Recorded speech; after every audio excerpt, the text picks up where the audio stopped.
My name is Donald Pruitt. In the afternoon, I opened an email containing the final wedding seating chart for my own daughter's ceremony and found my name nowhere on it. 3 weeks after wiring $75,000 to help pay for that exact wedding was also the afternoon I understood that my money and my presence had quietly become two entirely separate questions in my future son-in-law's family. The email came from a wedding coordinator named Bethany, CC'd to my daughter Ashley, to her fiancé Connor Ashford, and to Connor's mother Diane, a routine logistics update about final head counts for the caterer. I almost didn't open the attached seating chart at all, having assumed my role in the actual event planning had concluded once my financial contribution cleared, but something made me scroll through it that afternoon, sitting in my kitchen in Charlotte with a cup of coffee going cold beside my laptop. I found the head table. I found the extended Ashford family, cousins I'd never met, business associates of Connor's father, a state senator's chief of staff apparently attending as a family friend. I found Ashley's college roommates, her co-workers, a handful of relatives from my late wife's side of the family. What I did not find anywhere in that document on any table, at any point in the seating arrangement for either the ceremony or the reception, was my own name. I called Ashley immediately. She didn't answer. I texted her, asking if there'd been some kind of mistake with the seating chart. 20 minutes passed before she called back, her voice carrying a strain I'd rarely heard from my own daughter. "Dad, I've been meaning to talk to you about this, and I'm so sorry it's coming out this way, instead of me just telling you directly." "Telling me what, Ashley?" There was a long pause on the line. Connor's parents want to keep the ceremony really intimate, immediate family only, on both sides. And we've decided that given everything, it might be simpler if you attended the reception instead, just not the ceremony itself. I sat very still at my own kitchen table. "I'm your father, Ashley. I'm about as immediate as family gets." "I know, Dad. I know how this sounds.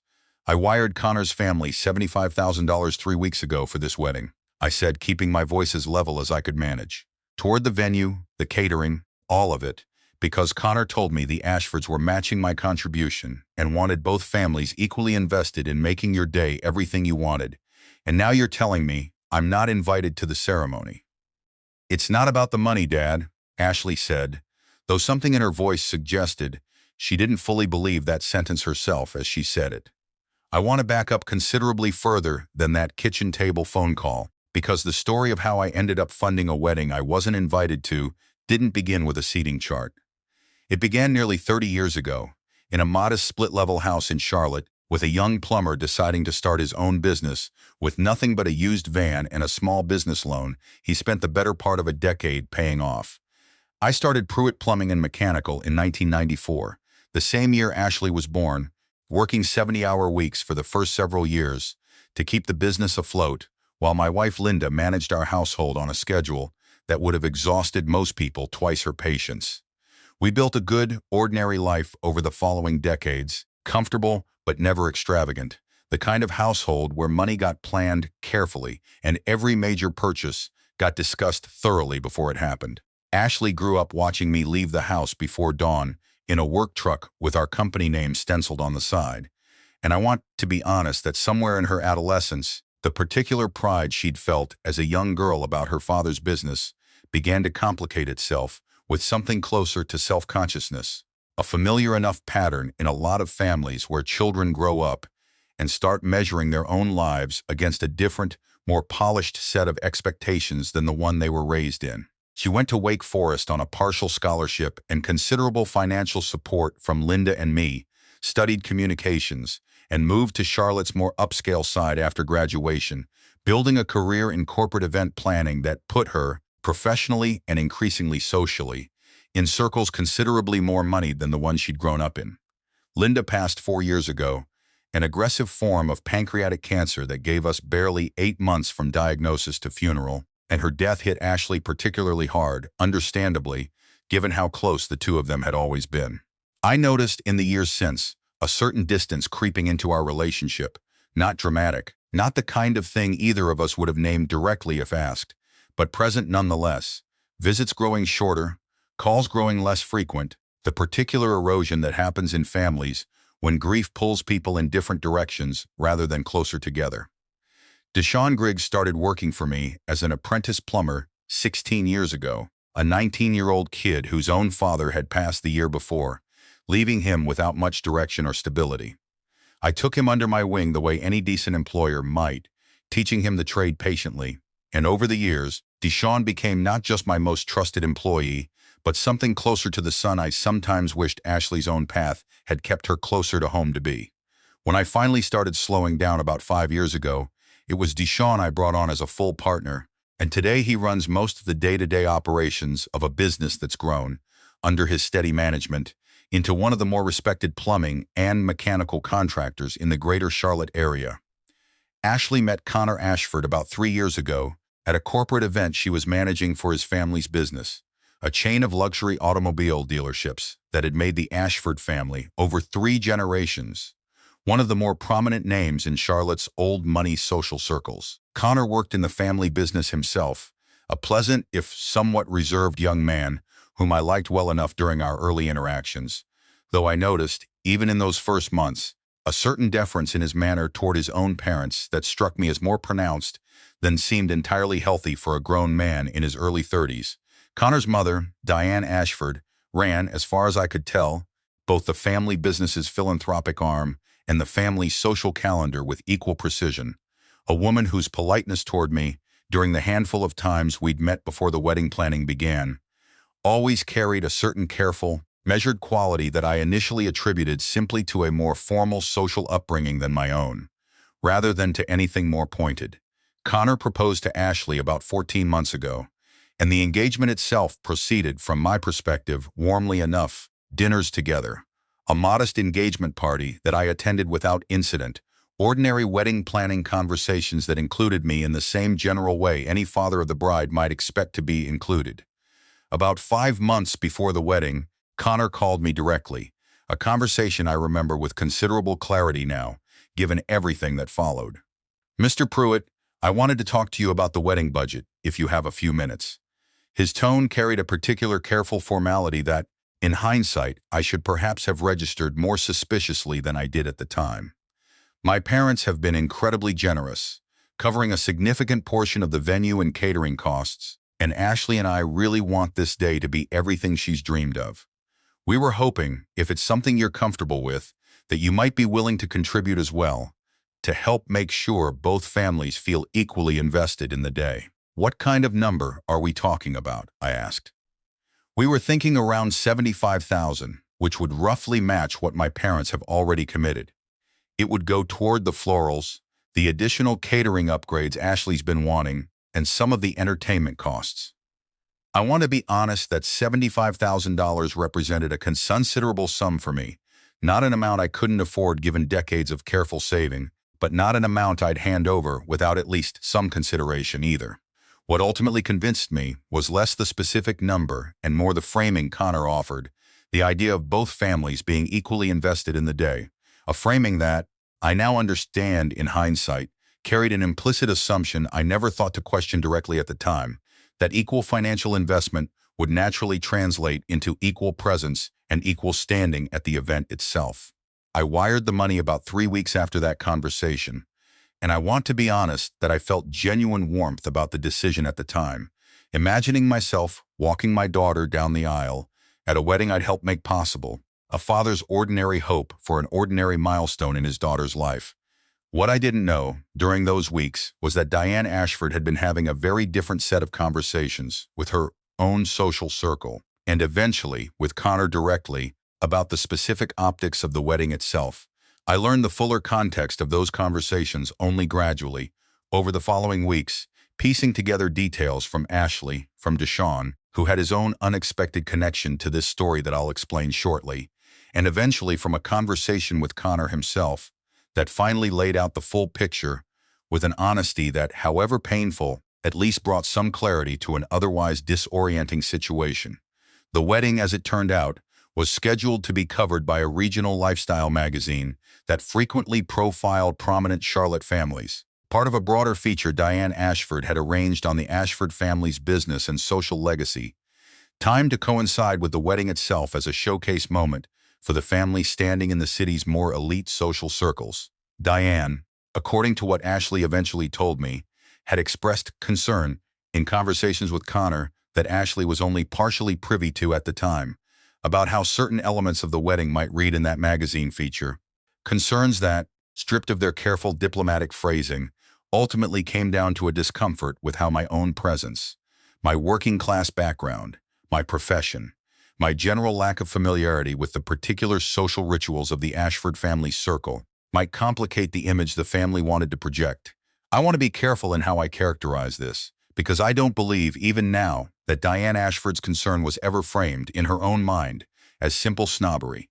I believe, based on everything I eventually learned, that she genuinely saw herself as managing a complex social event with many competing considerations, and that my presence at the ceremony had become, in her calculation, one variable among several that she believed could be adjusted without significant cost, precisely because she had, consciously or not, decided that my financial contribution and my personal presence were separable in a way that a family member's contribution and presence typically aren't. The specific plan that emerged from those internal Ashford family conversations, which Connor eventually presented to Ashley as a fait accompli rather than a genuine collaborative decision, involved trimming the ceremony guest list to what was described as immediate family only, a category that, upon closer examination, included Connor's parents, his two siblings, a set of grandparents, and several first cousins, but that excluded me entirely, on the stated rationale that since Linda had passed and I would be attending alone, it might, in Connor's words to Ashley, feel a little awkward and unbalanced to have a lone father figure without a corresponding presence on the Ashford side. I want to note, because it matters considerably to how hollow this rationale ultimately proved to be, that Diane Ashford's own sister, recently widowed herself, remained fully included in the immediate family ceremony guest list without any apparent concern about balance or awkwardness whatsoever. Ashley, when she eventually told me the full explanation Connor had given her, admitted that she'd raised objections initially, but had ultimately gone along with the plan, partly out of a desire to avoid conflict with her future in-laws so close to the wedding, and partly, she admitted with evident shame later, out of her own complicated, half-examined discomfort about how I might appear at an event that would be photographed for a magazine feature about the Ashford family's social standing. Deshaun Griggs, entirely by coincidence, became connected to this story in a way none of us anticipated. His own girlfriend, Marisol, worked as an assistant florist for the vendor the Ashfords had hired for the wedding, and about 2 weeks before I discovered the seating chart myself, Marisol mentioned to Deshaun, in an entirely unrelated conversation about her own work schedule, that she'd overheard Diane Ashford on a call with the magazine's feature writer, discussing which family members would be available for the ceremony photography, a conversation in which Diane specifically noted that the bride's father won't be part of the ceremony itself, so we won't need to account for him in that particular set of shots. Deshaun, understanding immediately what this likely meant, given his own long friendship with me, called me directly, several days before I discovered the seating chart on my own. "Mr. Pruitt, I don't want to speak out of turn here, and I could be misunderstanding something Marisol only heard secondhand, but I think you need to ask Ashley directly whether you're actually still invited to the ceremony, because from what she overheard, it doesn't sound like a simple oversight." I called Ashley that same evening, before I'd yet seen the seating chart myself, and asked her directly whether there had been any change to my role in the ceremony. She hesitated, long enough that I understood, even before she answered, that Deshaun's information had been accurate. "Dad, I've been meaning to talk to you about this," she began, the same opening line she'd eventually repeat, almost word for word, in our more difficult conversation, after I discovered the seating chart myself a few days later. I want to walk through the weeks that followed that initial discovery, because the story doesn't simply end with a painful phone call. I met with Ashley in person about 4 days after our initial conversation at a coffee shop near her apartment, wanting a calmer, more direct conversation than either of us had managed over the phone.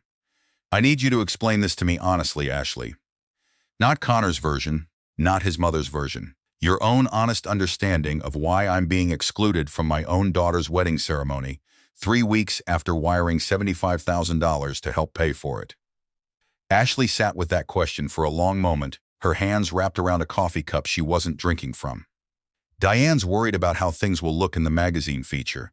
She's worried about, I don't know, the contrast between the Ashford side of the family and, well, your work, your background, how you might come across next to people like the senator's chief of staff or Connor's grandfather's old business partners.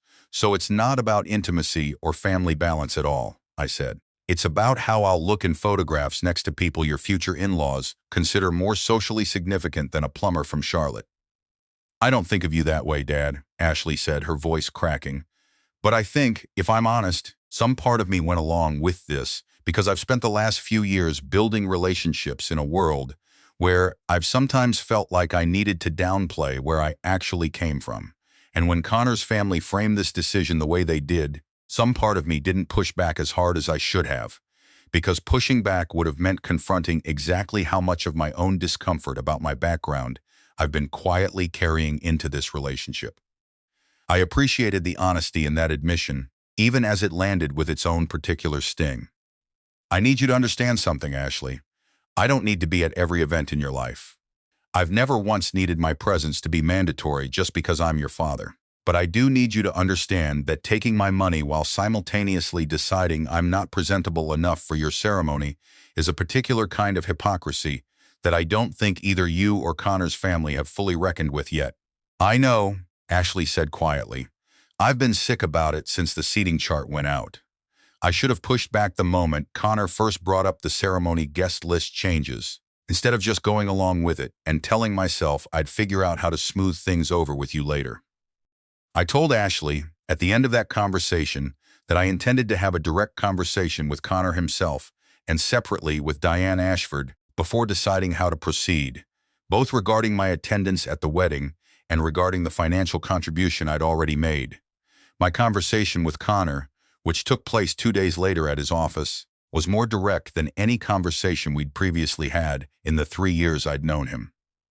Connor, I need you to explain to me directly why you asked me for $75,000, framed as an equal investment alongside your parents, when your family had already decided, or was in the process of deciding, that my presence at the actual ceremony wasn't something you wanted. Connor, to his credit, didn't attempt the same deflections Ashley had initially offered. Mr. Pruitt, I'm not proud of how this has unfolded.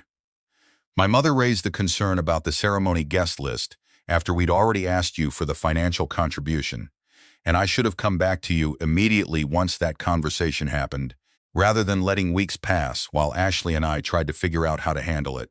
That's on me, and I recognize how badly it looks, asking for your money and then telling you that you're not welcome at the part of the day that actually matters most symbolically. Do you agree with your mother's reasoning? I asked directly. About how I might look in photographs compared to your family's social circle. Connor was quiet for a long moment.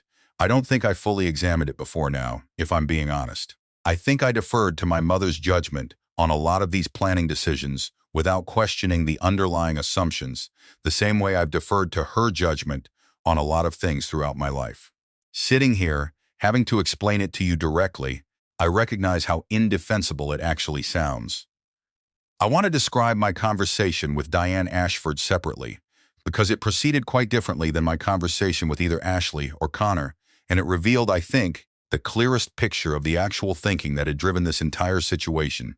Deanne agreed to meet me at her country club, a setting I noted, even at the time, seemed calculated to establish a particular social dynamic before the conversation even began. Mr. Pruitt, I want to be direct with you, because I think directness is the most respectful approach here.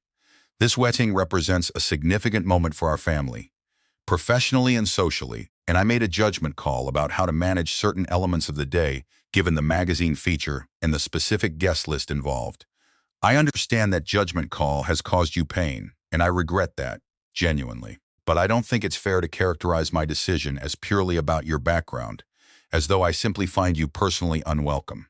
It was a complex calculation involving many factors. Mrs. Ashford, I said, keeping my voice level despite considerable effort, you took $75,000 from me, framed as an equal investment in my daughter's wedding, and then decided, in a conversation I wasn't part of, that I shouldn't attend the ceremony itself because of how I might appear next to your social circle in a magazine feature. I'm having difficulty understanding what complex calculation exists that doesn't ultimately reduce to exactly that. Diane's composure, which had remained carefully intact throughout most of our conversation, showed its first genuine crack at that directness. I never intended for it to feel as blunt as you're describing it. I'm not asking about your intentions, I said. I'm asking about the actual effect of your decision, and whether you can offer me an honest accounting of it, rather than a softened version designed to make the decision sound more reasonable than it actually was. Diane didn't have an immediate answer to that, and I want to note, in fairness to her, that she did eventually offer something closer to genuine acknowledgement before our conversation concluded, though it came only after considerable additional pressure. I think, if I'm being fully honest, Mr. Pruitt, I was more concerned with managing external perceptions than I was with genuinely considering how this decision would affect you personally, or what it would mean for Ashley to have her own father excluded from her ceremony. That's a failure of judgment and compassion on my part, and I understand if that acknowledgement comes too late to undo the damage already done. I left that meeting with considerably more clarity about the actual dynamics at play, though not yet with any resolution about how the wedding itself would ultimately proceed.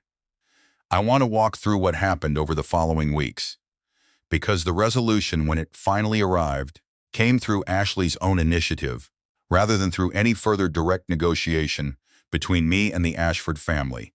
Ashley called me about a week after my conversation with Diane, her voice carrying a resolve I hadn't heard from her in the previous several weeks of this entire ordeal. "Dad, I've decided. You're walking me down the aisle, at the ceremony, exactly the way we'd always planned before any of this happened. If Connor's family has a problem with how that looks in their magazine feature, that's their problem to manage, not something I'm willing to sacrifice to make their photo shoot more comfortable." "What did Connor say when you told him?" I asked. He agreed with me, actually, once I laid it out clearly. I think he'd been quietly uncomfortable with the whole situation for weeks, but hadn't found the resolve to push back against his mother directly. Hearing me lay out exactly how wrong this was, in plain terms, seemed to give him the clarity he needed to do the same. "What about his mother?" "She's not thrilled," Ashley admitted. "But Connor told her plainly that if she couldn't accommodate you at the ceremony, the magazine feature would need to be canceled entirely, because he wasn't willing to have his own wife's father excluded from their wedding for the sake of a lifestyle magazine spread. She backed down, eventually, though I don't think she's fully reckoned with why the original decision was wrong in the first place, beyond the practical consequence of losing the magazine coverage if she held her ground." The wedding took place about 6 weeks later, and I want to describe that day honestly, including its imperfections, because I think a fully honest accounting matters more than a tidy, uncomplicated resolution. I walked Ashley down the aisle, exactly as we'd always planned, and I want to be honest that the moment carried a particular weight, given everything that had happened in the preceding months, a weight that I think both Ashley and I felt considerably more acutely than we might have under simpler circumstances. Deanne Ashford, throughout the ceremony and the reception that followed, maintained a polished, correct cordiality toward me, though I noted, without particular surprise at that point, that her warmth never extended much beyond what basic social obligation required. The magazine feature, as it turned out, did proceed, though with a somewhat scaled-back scope than originally planned, focusing more narrowly on the Ashford family business itself rather than the full social profile Diane had originally envisioned. Deshawn attended the reception as my guest, and I want to note with a certain quiet satisfaction that he spent a considerable portion of the evening in genuinely warm conversation with several of Connor's relatives and business associates, a small, unremarkable proof that the anxieties Diane Ashford had apparently carried about how people like Deshawn and me might be perceived in that particular social setting had never actually reflected the reality of how most reasonable people, freed from Diane's particular anxieties, would naturally respond to us. Connor, over the months since the wedding, has made what I believe are genuine efforts to establish a more direct, less deferential relationship with me, calling occasionally on his own initiative, asking real questions about my business and my life, rather than the more perfunctory politeness that had characterized our earlier interactions. I don't believe our relationship has become effortlessly warm. Not yet, but I believe it's grown into something considerably more honest than what existed before this entire ordeal forced a reckoning neither of us had previously been willing to have, directly. Ashley and I have had several more conversations since the wedding, working through not just the specific events of those difficult months, but the broader pattern underneath them. her own complicated relationship with the class distance she'd built between her adult life and her childhood, and what it actually meant, in practice, to reconcile those two worlds honestly, rather than quietly managing them as separate, carefully curated performances for different audiences. I think I spent years low-key embarrassed about where I came from, without ever fully admitting that to myself. Ashley told me, during one of these later conversations, and when Connor's family gave me an easy, deniable way to keep that embarrassment quiet rather than confronting it directly, I took it until the whole situation got so blatant that I couldn't avoid looking at it honestly anymore. I sat with my daughter and my son-in-law at a family dinner last month. Deshaun and his wife Marisol also present, an ordinary evening that would have seemed entirely unremarkable if you didn't know the considerable distance the family had traveled to arrive at it, and I understood something I don't think I'd have understood as clearly without that painful seating chart forcing everything into the open.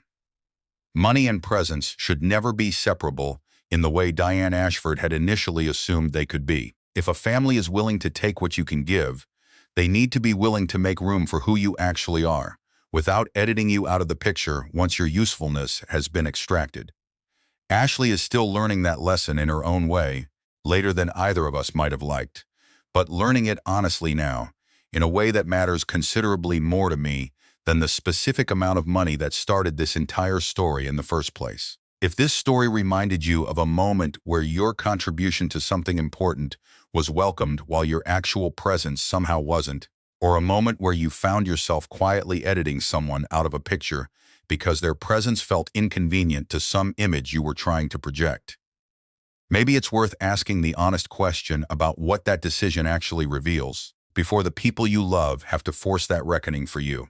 And if this story stayed with you, share it with someone who needs to hear it, and subscribe for more true stories about family, class, and the difference between being funded and being genuinely welcomed.